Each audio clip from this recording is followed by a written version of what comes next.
Andrew Yang, I see you've been writing on your paper a lot. We haven't heard from you a little bit. You haven't. Where do you see the race right now? Where do you see this going for Joe Biden? I believe that Joe Biden will be the Democratic nominee. And I've always said I'm going to support whoever the nominee is. So I hereby am endorsing Joe Biden to be not just the nominee for the Democratic Party, but the next president of the United States. And I say this, having supported Bernie Sanders in 2016, Bernie was an inspiration for me, inspired my run. But the math says Joe is our prohibitive nominee. We need to bring the party together.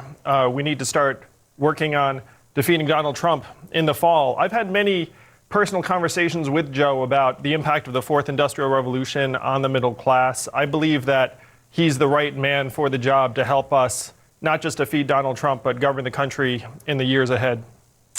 And the question is, I guess I have for you, is what does he need to do to bring the Yang gang and the Sanders folks to him? And what do you say to your supporters who might support Sanders still?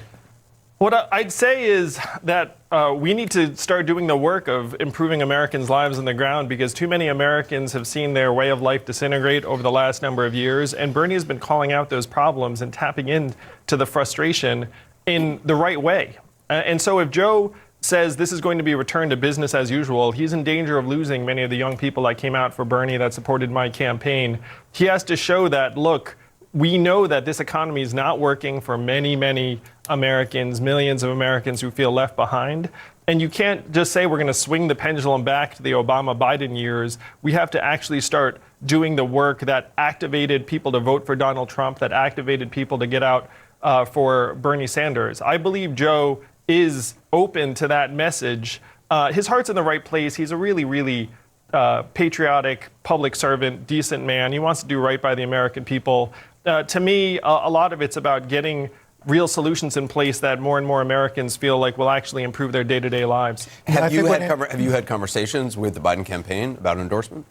I have. Joe called me last week. We had a really great conversation, and it was hard to say no to Joe at that time, but I have such admiration and respect for Bernie, what he's meant to so many Americans. I think Bernie has called out the real problems in a very powerful and necessary way. So I wanted to let the democratic process play out, and I believe it has. At this point, you can see very clearly that Biden is building a delegate lead that's only going to grow in the days ahead.